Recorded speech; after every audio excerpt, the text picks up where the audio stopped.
अस्सलाम वालेकुम नाजरीन, पुलिस फाइल के एक नए एपिसोड के साथ मैं हूं एसपी मूसा।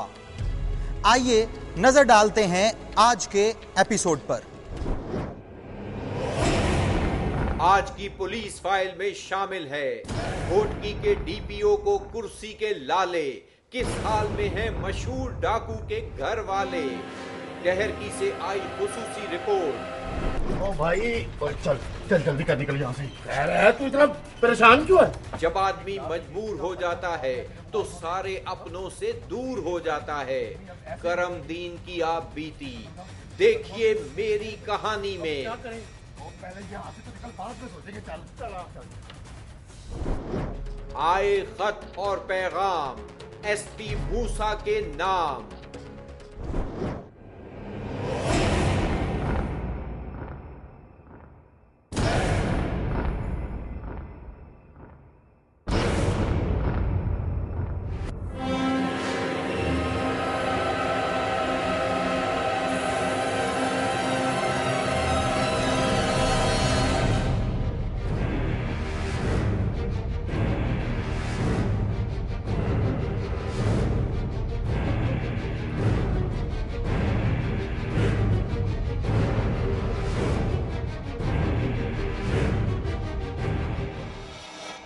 सिंध के शहर ढेरकी के रिहायशी रियाज शेख को मुकामी होटल से क्यों अगवा किया गया, उसके साथ क्या हुआ, यह है आज की पुलिस फाइल की खुसूसी रिपोर्ट। आइए देखते हैं इस रिपोर्ट की तफसीलात। आबादी के लिहाज से पाकिस्तान का दूसरा बड़ा सूबा सिंध, और यह है सक्खर से तकरीबन 100 किलोमीटर दूर सिंध के जिला घोटकी का शहर डहरकी में मौजूद हैं कॉटन जिनिंग फैक्ट्रीज, खाद बनाने के कारखाने, 235 मेगावाट का एक पावर प्लांट और मरी गैस प्लांट। ये तस्वीर है रियाज शेख की, जो डहरकी के नवाही इलाके रेती का रिहायशी था। रियाज शेख कोबर रेलवे स्टेशन पर मेहनत मजदूरी करके बच्चों का पेट पालता था, लेकिन खसारे की वजह से यहाँ ट्रेनों के स्टॉप खत्म कर दिए गए। इस तरह यहाँ काम करने वाले दीगर लोगों के साथ रियाज भी बेरोजगार हो गया। रियाज शेख के पास अब कोई जरिया रोजगार न रहा। उसने पैसों की खातिर कबड्डी के मुकाबलों में हिस्सा लेना शुरू कर दिया और थोड़े ही अरसे में इतने अच्छे खेल का मुजाहरा किया कि पूरे सिंध में उसकी शोहरत का डंका बजने लगा। इस तरह मिलने वाले पैसों से वो अपने घर की गाड़ी चलाने लगा। इलाके के बाअसर अफराद को रियाज शेख का इस तरह इलाके में कबड्डी का चैंपियन बन जाना बिल्कुल पसंद नहीं था। इसीलिए फख्र की जगह हसद और रकाबत ने ले ली, क्योंकि पूरे इलाके में रियाज शेख को कमतर दर्जे का समझा जाता था। इसलिए उन्होंने रियाज शेख को कबड्डी के मुकाबलों से दूर रखने के लिए झूठे मुकदमात में मुलव्विस करवाना शुरू कर दिया। इलाके में किसी के यहाँ भी चोरी होती तो वो रिपोर्ट दर्ज करवाते वक्त रियाज शेख का नाम शामिल करना ना भूलता, क्योंकि इलाके के वडेरे और बाअसर लोग यही चाहते थे। इस तरह कबड्डी के खिलाड़ी रियाज शेख को इलाके की पुलिस और थानों के चक्करों में डालकर कबड्डी के खेल से दूर कर दिया गया। उसकी तलाश में रोजाना गांव आने वाली पुलिस और उसके छापों के खौफ से सन 2000 में खुद उसकी शेख बरादरी ने एक जरगा बुलाकर रियाज को गांव बदर करने का हुक्म दे दिया। इस तरह पुलिस की तरफ से दर्ज होने वाले मुकदमात और जरगे के फैसले की वजह से वो अपने बीवी बच्चों के साथ सिंध छोड़कर जिला रहीम यार खान पंजाब के इलाके नवाजाबाद चला गया और वहां मेहनत मजदूरी शुरू कर दी। असां बस कॾहिं किथे 6 महीना वरी उतां भाउ थिए, वरी मां चऊं मथां कोई नाक जो आहे, उतां भॼी वञूं, वरी किथे ॿिए ते पोरियो पा कयूं वञी, नंढड़ा नंढड़ा ॿार 50 ते करे, कोई 100 ते करे, कोई 40 ते करे, कोई 10 ते करे। मां पाण कमु कयो मजदूरी जो। डहरकी से चले जाने के बावजूद रियाज शेख का नाम इलाके के थानों में दर्ज होने वाले चोरी और डाका जनी के मुकदमात में शामिल किया जाता रहा। इस तरह उस वक्त रहीम यार खां के डीपीओ पीर मोहम्मद शाह ने रियाज शेख को नवाजाबाद से गिरफ्तार करके चालान अदालत में पेश कर दिया। सादकाबाद में छड़ायो 2 साल खड़ो, उते भी कोई मुदाई ना बनो ना कुछ उते भी। रियाज शेख सादिकाबाद जेल में रहकर चोरी चिकारी के मुकदमात का सामना करता रहा। बिलाखिर उसे 2 साल बाद रिहा कर दिया गया।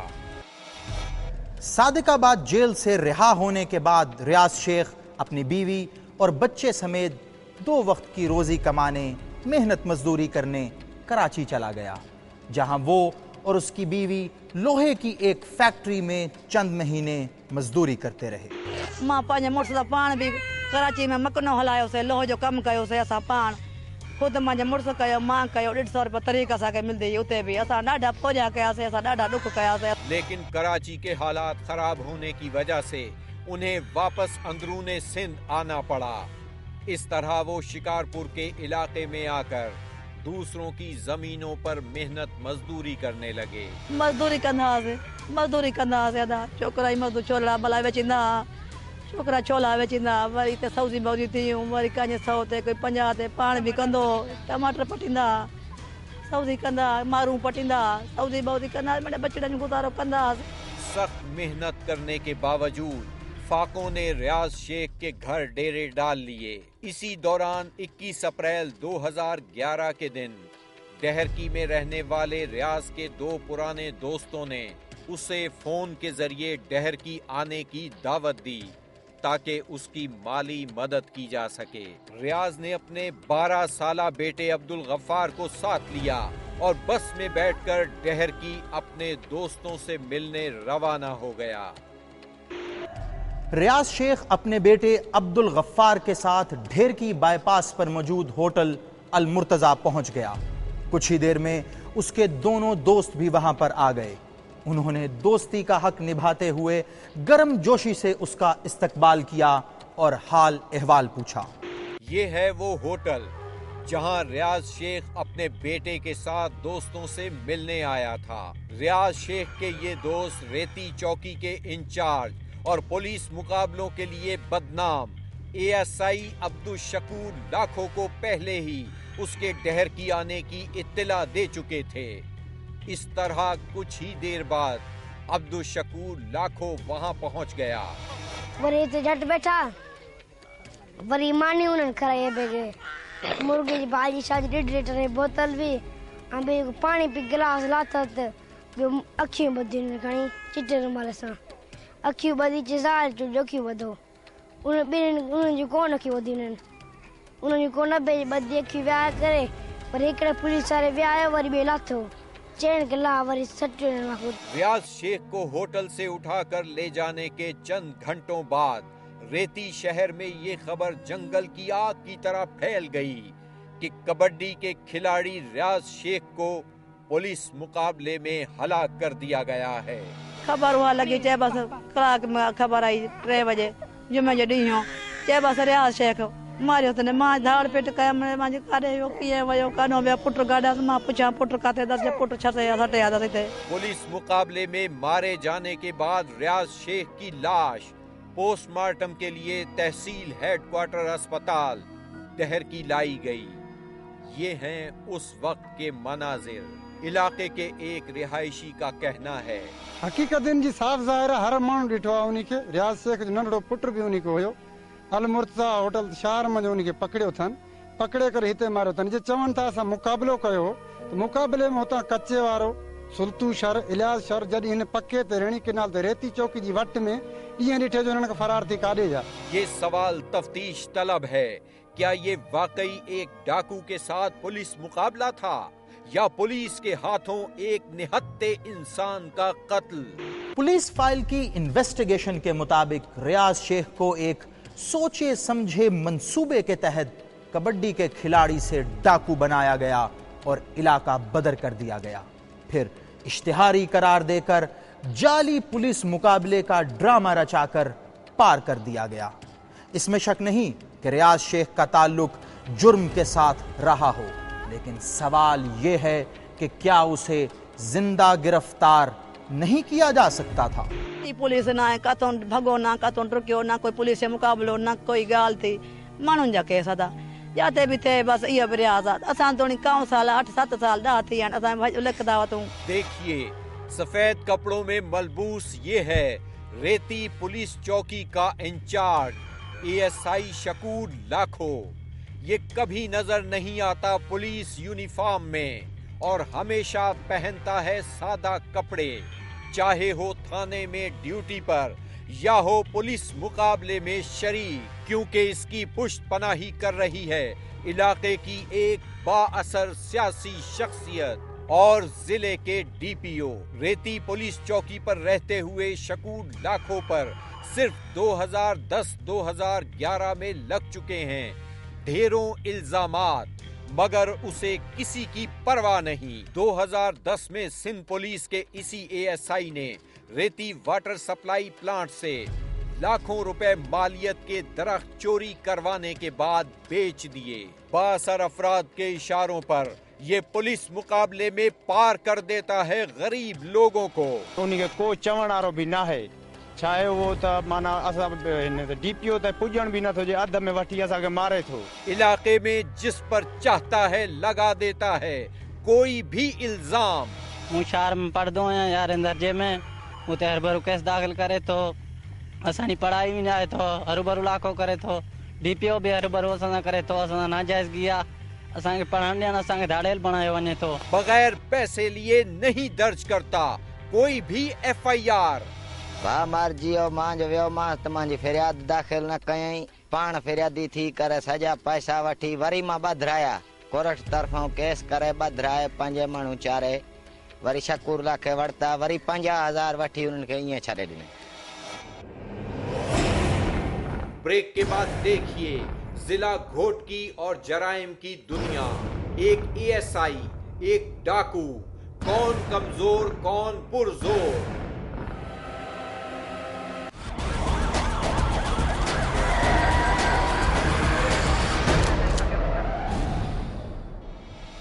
बात सिर्फ यहीं पर खत्म नहीं होती।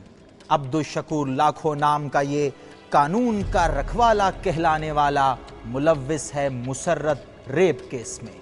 मुसर्रत जो अपने शौहर से मिलने जा रही थी, उसको बीच रास्ते से अब्दुल शकूर लाखो तहफ्फुज के वादे के साथ ले आया रेती पुलिस चौकी, मगर उसने मुसर्रत को कैसा तहफ्फुज दिया।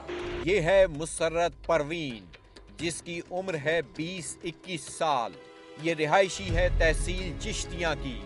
मुसर्रत परवीन ने पंजाब के इलाके चिश्तियां जिला बहावल नगर के नौजवान जावेद इकबाल से पसंद की शादी की थी, जिससे नाखुश होकर उसके रिश्तेदारों ने बहाने से मुसर्रत को अपने पास बुलाया और धोखे से डहरकी के इलाके चांडिया मोरी में उसकी शादीशुदा बहन के घर पहुंचा दिया। लेकिन मुसर्रत परवीन जाना चाहती थी वापस अपने शौहर के पास चिश्तियां और थी मौके की तलाश में। 12 अक्टूबर 2010 की सुबह मुसर्रत मौका पाकर अपनी बहन के घर चांडिया मोरी से निकल पड़ी। अभी वो रास्ते में थी कि शकूर लाखों का वहां से गुजर हुआ। अकेली लड़की देखकर उसने गाड़ी रोकी। मुसर्रत की बिपता सुनी और उसके शौहर के पास पहुंचाने की यकीन दहानी कराने के बाद अपनी गाड़ी में बिठाकर ले आया रेती पुलिस चौकी, जहां वो 3 दिन तक इस कमरे में बंद करके उसे ज्यादती का निशाना बनाता रहा। वालों के पास और ये जो आसिफ फिगर है इसने मेरे साथ ज्यादती भी की है और मैंने 3 दिन से कह रही हूँ कि मुझे या तो मेरे माँ बाप के पास पंजाब पहुँचा दें या मेरे फुप्पो के पास या मेरी सिस्टर के पास किसी जगह पे मुझे पहुँचा दें, आप कानून के रखवाले हैं, आप मेरी मदद करें, लेकिन इन्होंने मेरी कोई मदद नहीं की। 13 अक्टूबर 2010 की शाम मुसर्रत ज्यादती केस का पता चलने पर दुनिया न्यूज की टीम डहरकी से 12 किलोमीटर दूर रेती पुलिस चौकी पहुंची तो चौकी इंचार्ज अब्दुल शकूर लाखो ने वाक़े का सिरे से इनकार ही कर दिया। लेकिन मीडिया पे आ जाने के बाद इस खबर का डीएसपी ओबाड़ो कल्बे अब्बास शाह ने नोटिस ले लिया, जिनके नोटिस लेने के बाद एएसआई अब्दुल शकूर लाखों ने मुसर्रत को अगले ही रोज डीएसपी के सामने पेश कर दिया। यूं उसने मीडिया के सामने अपने ही दिए गए बयान की नफी कर दी। मुझे कहा कि मीडिया वाले आ रहे हैं, इन्होंने मुझे छुपा दिया और फिर कहीं गैप कर शाम को ले आए। ये है डीएसपी ओबाड़ो कल्बे अब्बास शाह, जिन्होंने मुसर्रत के पेश किए जाने के बाद अब्दुल शकूर लाखों को फौरन मुअत्तल करके तफ्तीश शुरू की थी। ये है उसी रोज एडिशनल सेशन जज घोटकी की अदालत में मुसर्रत के पेश होने के मनाजिर। ये है एमएस तालुका अस्पताल घोटकी के नाम अदालत का मेडिकल टेस्ट कराने का ऑर्डर। हमारी तहकीकात के मुताबिक अब्दुल शकूर लाखों ने इसी दौरान अदालत के सामने मुसर्रत से अपने हक में बयान दिलवाकर उसका मेडिकल न होने दिया। इसी दौरान यही थानेदार मुसर्रत और उसके घर वालों को संगीन नताइज की धमकियां देता और केस से लाताल्लुक रहने का कहता रहा। इसी दबाव के तहत मुसर्रत ने कोर्ट में पेश होकर अपने शौहर के साथ जाने की इजाजत चाही और वापस अपने आबाई इलाके पंजाब चली गई। मुसर्रत के बहनोई का कहना है, मीडिया वाले को मैंने देखा था, वो शकूर से बात कर रहा था, तो उन्होंने मुझे पुलिस वालों ने धक्का दे के अंदर कर दिया और मेरी आंखें बांध के उधर फेंक दिया। मुसर्रत की बहन अब इंसाफ चाहती है। हम सजा दिलवाना चाहते हैं, हमारे साथ ज्यादगी हुई है, शकूर साहब को आप फांसी दिलवाएंगे, बेगैरत नहीं है हम। मुसर्रत के घर वाले अपने मुजरिम को सजा दिलवाने की सिर्फ बातें ही करते रह गए। उन्हें अपनी बेबसी का एहसास उस दिन हुआ जब उनका मुजरिम अब्दुल शकूर लाखों अपनी ड्यूटी पर बहाल होकर रेती पुलिस चौकी वापस आ गया। अभी इसे बहाल होकर ड्यूटी पर आए कुछ ही अरसा गुजरा था, इसने एक और पुलिस मुकाबले का खेल रचा लिया। ये तस्वीर है इसी इलाके में रहने वाले माँ बाप के अकलौते बेटे मेहनत कश यासीन कोश की, जिस पर किसी थाने में कोई केस दर्ज न था, लेकिन इसके बावजूद ये शिकार हो गया इसी रेती थाने के इंचार्ज का। यासीन कोश हारी हुयो, पंहिंजी ज़मीन ते ठेकेदार हुयो, कणक ते वञे पियो सुबुह जो, उनजी माउ सां पाण माउ बि गॾु हुयसि, उनखे ॿधी पुलिस खणी मारियो वञे नैजेर। उन जा कोई न 8 ॿार था, हिकिड़ो पीउ माउ जो हुयो। ये है डाकू समझकर पुलिस मुकाबले में मार दिए जाने वाले यासीन कोश की लाश, और ये है वो एफआईआर जिसमें मुद्दई है खुद अब्दुल शकूर लाखों, जिसने जाहिर किया है यासीन कोश के साथ पुलिस मुकाबला, जबकि हकीकत कुछ और है। शकूर लाखे उनजा साथी पुलिस उनके धड़ेल समझी काथे भी थाने ते चेक कयो वने, उनके खिलाफ कोई कच्ची रिपोर्ट भी कोने। यासीन कोश को पता नहीं किस जुर्म में मारा गया। अब इसका केस सिंध हाई कोर्ट में और घर के दरवाजे पर ताला है। दिसी सकता है पाने ताला वाला बंद पे आए ना। यासीन कोश की वालिदा हकीमा बीबी का ताल्लुक पंजाब से है और वो यहाँ से अपने इलाके वापस जा चुकी है। हकीमा बीबी ने अपने बेटे के कत्ल को नाजायज करार देते हुए सिंध हाई कोर्ट में दरखास्त दायर कर रखी थी, लेकिन क्या ये केस भी मुद्दई ना होने की वजह से खारिज हो जाएगा और एक बार फिर बच जाएगा रेती पुलिस चौकी का कातिल एएसआई? ये है वो एफआईआर जो दर्ज कराई है डहर की पुलिस स्टेशन के एसएचओ खालिद हुसैन डाहरी ने सरकार की तरफ से, जिसमें रियाज शेख के कत्ल को जायज करार देने के लिए बयान की गई हैं तफसीलात।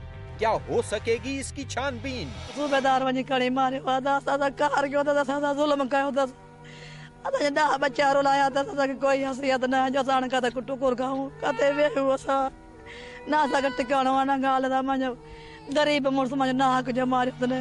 पुलिस मुकाबलों में मारे जाने वाले इन अफराद के बारे में जब एसपी इन्वेस्टिगेशन घोटकी यार मोहम्मद रिंद का मौक़िफ़ लिया गया तो उनका कहना था, आपने देखा होगा अल्लाह के फजल से जितनी कामयाबी हुई वो आज तक उसी दिन से देखो घोटकी का जो जिला बिल्कुल सुकून है। हमारे पास कोई भी आउट स्टैंड किडनैपिंग नहीं है और काफी वारदातें जो हो रही थी वो भी खत्म हो चुकी हैं।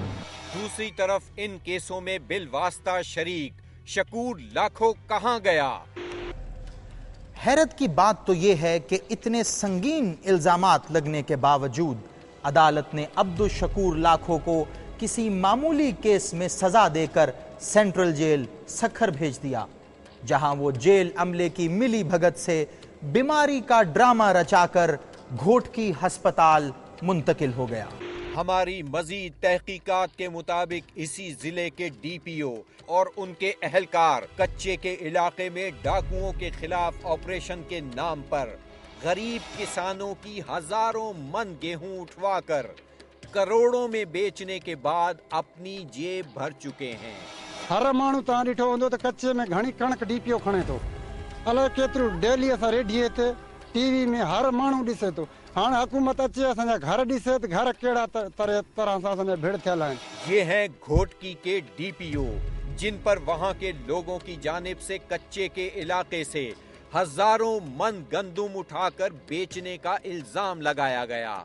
जब उनका मौक़िफ़ जानने के लिए उनसे राब्ता किया गया तो उन्होंने वक्त देने के बावजूद न मुलाकात की न जवाब दिया।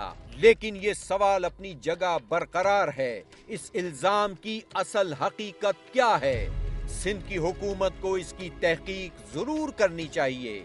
रियाज शेख, जिसे सिंध का मशहूर डाकू करार देकर उसके सर की कीमत 5 लाख रुपए मुकर्रर की गई थी, उसके बारे में इलाके के लोग क्या कहते हैं? सोच भी नहीं सकते डाकू कहाँ थे वो। तो इसके ऊपर जब ये 5 लाख इनाम रखा गया, ये डाकू हो गया, हम तो खुद हैरान है, परेशान के ये डाकू कैसे हो गए। कोई कौन गरीब है बेचारा, न तो दाड़े न तो कोला तो राखी कंदा शरण जी न तो दाड़े न तो दाड़े ये बल कोडी जो पहलवान होयो वरी उते होया राखी ला कंदा शरण जी वरी तो स्टेशन वही बंद थी को लदे आया इते। रियाज शेख जो है वो कोबर स्टेशन पे रहता था और वहाँ पर जो है वो शरों की काश्तकारी करता था, वहाँ पर मजदूरी करता था, तो पूरे ख़ानदान के साथ वहाँ पर रहते थे। तो वो एक अच्छा कबड्डी का पहलवान भी था, तो जहाँ जिसकी वजह से वो इलाके में पूरे में मशहूर था। तो आस्ते आस्ते उसके ऊपर कोई ऐसे मुकदमा दर्ज होने लगे, कभी चोरी का कोई पुराना इस तरह का कोई मुकदमा दर्ज होने लगा, तो उसके खौफ से वो यहाँ से छोड़ के चला गया। आज उसकी बीवी और 11 बच्चे दरबदर की ठोकरें खाने पर मजबूर हैं। न उनके पास खाने के लिए कुछ है, न पहनने के लिए, न उनके पास सर छुपाने के लिए छत है, न कोई रखने को तैयार। हर को ज्यादा महीने को रोज तो सारे ना चोले बस कन्या घर वञू बस यहाँ जा थे चुंदा उते यार क्या पिया हूं आप घर अचण न थोड़े कोई रहन भी न थोड़े इन जा तोणी भाई बा आन वो ही न था रहने न साके। ये है रियाज शेख के 11 बच्चों में सबसे बड़ी बेटी जो एक टांग से माजूर है। इसके सर से छीन लिया गया है बाप का साया। ॾाढी ॾुखी अदा असांजी गुज़रे थी ज़िंदगी। मां पाण माज़ूर आहियां, वो खर्च ना है जो घर में खाऊं खड़ी के अटो बटो कुछ भी ना है को। देखिए, एक मशहूर डाकू की बीवी सिर्फ खाने और रहने के लिए इतनी मजबूर हो सकती है। असां अल्लाह वास्ते को चवंदा इमदाद मिली वञे असांखे सरकार तरफों असांखे इमदाद मिली वञे असांखे। नंढा बच्चा आहिनि असांजा नंढा नंढा बच्चा आहिनि, मुंहिंजो कोई रोज़ी बि कोन्हे, कमाइण खटण वारो कोई कोन्हे। एसपी मूसा आईजी सिंध पुलिस और सिंध हाई कोर्ट के मुअज़्ज़िज़ जज साहिबान से दरख्वास्त करता है कि घोटकी पुलिस और ख़ास तौर पर रेती पुलिस चौकी के एएसआई अब्दुल शकूर लाखो की तरफ से होने वाले जाली पुलिस मुकाबलों और दीगर केसेस का नोटिस लिया जाए ताकि इनकी तरफ से होने वाली नाइंसाफियों को रोका जा सके। ओ भाई चल चल जल्दी कर निकल यहाँ से। अरे तू इतना परेशान क्यों है? ब्रेक के बाद देखिए, जब आदमी मजबूर हो जाता है तो सारे अपनों से दूर हो जाता है। करम दीन की आप बीती मेरी कहानी में। पहले यहाँ से तो निकल, बाद में सोचेंगे। चल चल चल।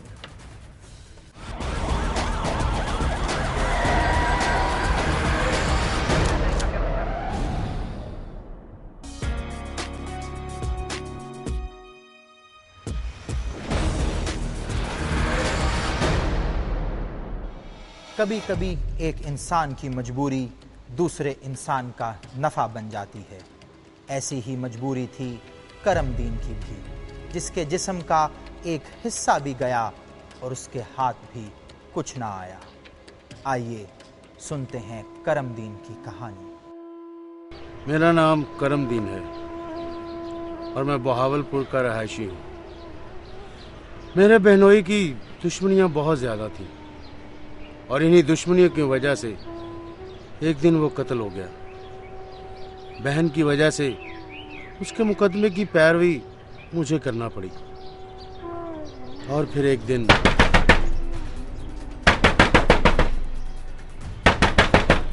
आ गया यार? ओ भाई चल चल जल्दी कर, निकल यहाँ से। कह रहा है तू इतना परेशान क्यों है? और तेरे खिलाफ डकैती का पर्चा करवा दिया तेरे मुखालफों ने। क्या? और तेरे भणवैये की दुश्मनी अब ऐसे ही निकलेगी। अब तो वो तुझे उसके कत्ल का मुकदमा भी नहीं लड़ने देंगे। अब क्या करें? ओ पहले यहाँ से तो निकल, बाद में सोचेंगे। चल चल चल। थानेदार ने दूसरी पार्टी से माल खा लिया। अब मैं यहाँ मफरूर रहता या फिर खुद को पुलिस के हवाले कर देता और वो मुझे मांझा लगाते। मैंने एक अपने पुराने दोस्त को थानेदार से मिलने को कहा। सोच ले, अब मेरे पास इसके अलावा कोई हल नहीं है, लेकिन थानेदार 5 लाख रुपया मांग रहा है। ये सोना 1.5-2 लाख का तो हो गई, बाकी जमीन बेचती है, उसके पैसे भी कल आ ही जाएंगे। ठीक है। और हाँ, उसको कह देना हमें तफ्तीश में बेगुनाह कर दे। 5 लाख रुपया ले रहा है, इतना तो करेगा ही, लेकिन मुझे लगता है कि तेरे मुखालिफ बाज नहीं आएंगे। भाई साहब मेरे गले में फंदा डाल गए हैं। बच्चों को पालूं, यतीम भांजों का ख्याल रखूं या फिर मुकदमा भुगतूं, बड़ी बुरी तरह फंस गया हूं। उनसे कोई सुलह की बात चला कर देख ले। कोशिश की थी पर कोई फायदा नहीं हुआ, वो लोग नहीं मानते। तो फिर बनेगा क्या? अल्लाह बेहतर जानता है। तू ऐसा कर, थानेदार से तो मिल। जाता हूं। हाँ।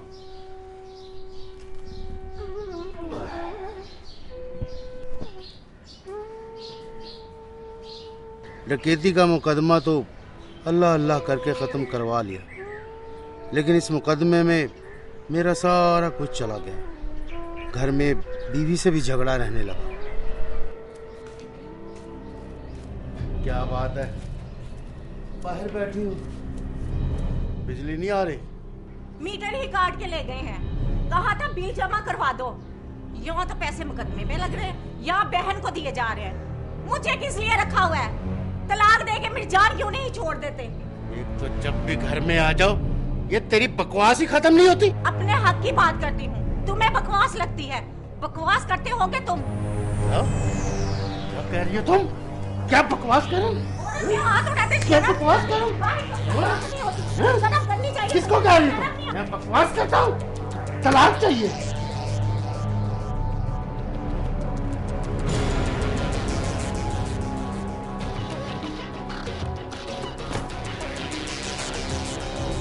मैंने इस रोज रोज के तमाशे को खत्म ही कर दिया और अपनी बीवी को तलाक दे दी, लेकिन मुझे इस तलाक का खमियाजा भी भुगतना पड़ गया।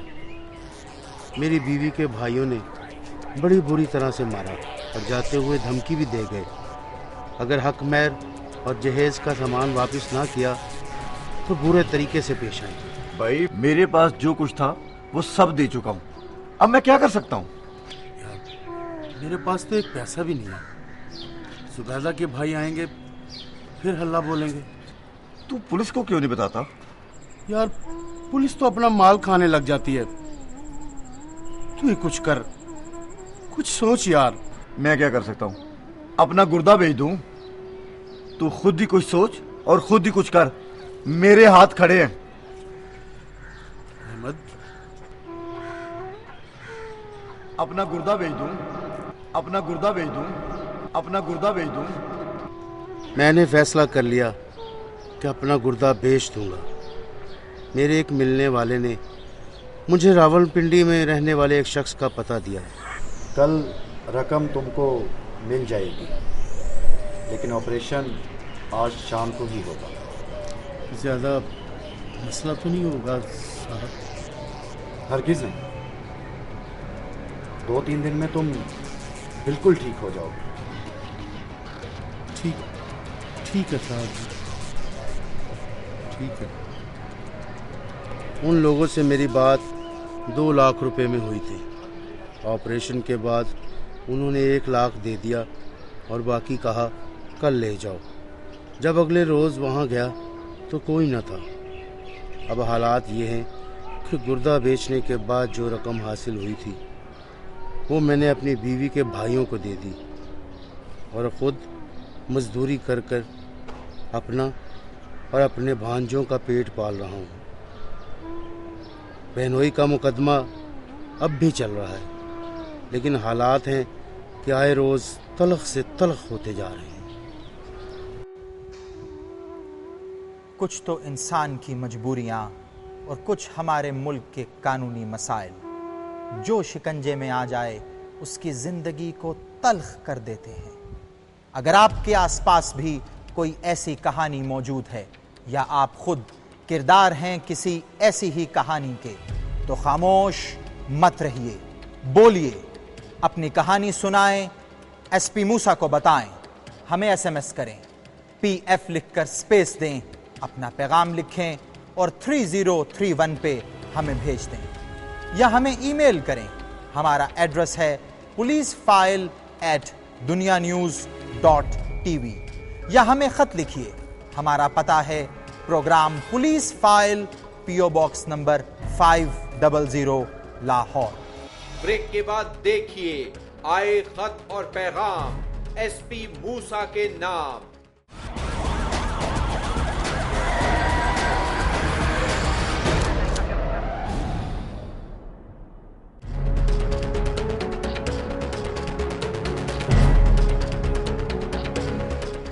पुलिस फाइल में आपके लिखे गए खतूत को शामिल करने का सिलसिला जारी है। उन्हीं खतूत में से ये खत लिखा है हमें हारूनाबाद बहावल नगर से आसफा यास्मीन ने। क्या लिखती हैं आसफा, आइए देखते हैं। मैं एक स्कूल टीचर हूँ। उस दिन मुझ पर क़यामत टूट पड़ी जब मेरे शौहर सैयद आसिफ शाह को दिन दिहाड़े घर पर कत्ल कर दिया गया। मैं कई दिन सकते में रही। एक औरत से ज़िंदगी का सहारा छिन गया था। कत्ल की वजह सिर्फ इतनी थी कि चोरी की नीयत से आने वाले 3 लोगों को मेरे शौहर ने पहचान लिया था। खुदा का शुक्र है कि पुलिस डिपार्टमेंट ने मुजरिमों का सुराग लगाने के लिए बड़ी मेहनत से तफ्तीश की। SHO सैयद अब्बास शाह और DSP खावर जमान लोधी ने DPO सलमान अली की रहनुमाई में मुजरिम 20 दिन में पकड़ लिए। मेरी दरख्वास्त आपकी वसातत से अदालत आलिया के नाम ये है कि खुदारा मेरे शौहर के कातिलों को करार वाकई सज़ा दी जाए और ये कानून के हाथों से बच ना पाएं, ताकि चोरों और कातिलों को इबरत हासिल हो। आसिफा बीबी, जिनकी दुनिया अब शौहर के बाद अधूरी हो गई है, बड़े दर्द के साथ अदालत आलिया से दरख्वास्त करती हैं। SP मूसा भी अदालत आलिया से यही दरख्वास्त करता है कि इसके शौहर के कातिलों को इस अंदाज में इंसाफ के कटहरे में लाया जाए कि वो कानून हाथ में लेने वालों के लिए इबरत का निशान बन जाए। ये खत हमें लिखा है कराची जमशेद रोड से फातिमा जोजा रफीक ने। क्या लिखती हैं फातिमा अपने खत में, आइए देखते हैं। 5 जुलाई 2010 से 31 जुलाई 2010 के दौरान मेरे 12 साला बेटे जुहेब ने घर में रखे मेरे सोने के जेवरात बोहरी बाजार में मौजूद शाहिद ज्वेलर्स के पास बेच दिए, जिसके इवज मेरे बेटे को सिर्फ 40,000 रुपये दिए गए, जबकि खरीदे जाने वाले तमाम जेवरात की मालियत 19 लाख रुपए है। मुझे जब इस तमाम वाक़े का इल्म हुआ तो मैं अपने बेटे को लेकर दुकान के मालिक शाहिद के पास पहुंची, मगर उसने ना सिर्फ मेरे बेटे को पहचानने से बल्कि जेवरात खरीदने से भी साफ इनकार कर दिया। लेकिन वहाँ मौजूद उसके एक मुलाजिम राशिद ने तस्दीक की कि वाकई मेरा बेटा जुहेब उन्हीं की दुकान पर मुख्तलिफ दिनों में जेवरात बेच कर गया है।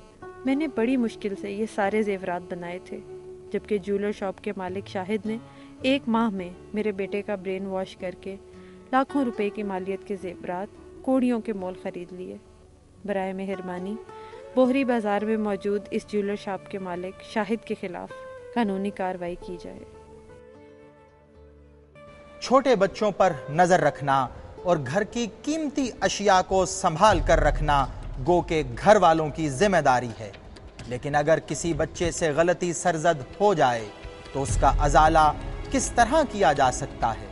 क्या ज्वेलर शाहिद का बिना किसी रसीद के या घर के किसी बड़े की गैर मौजूदगी में जेवरात खरीदना दुरुस्त है?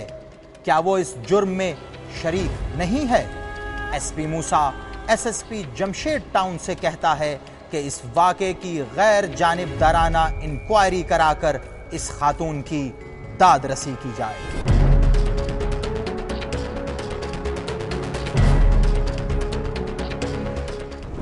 अगर आपके साथ भी हुई है कोई नाइंसाफी या आप गवाह हैं किसी जुर्म के, तो खामोश मत रहिए, बोलिए, अपनी कहानी सुनाएं, एसपी मूसा को बताएं, हमें एसएमएस करें, पीएफ लिखकर स्पेस दें, अपना पैगाम लिखें और 3031 पे हमें भेज दें, या हमें ईमेल करें।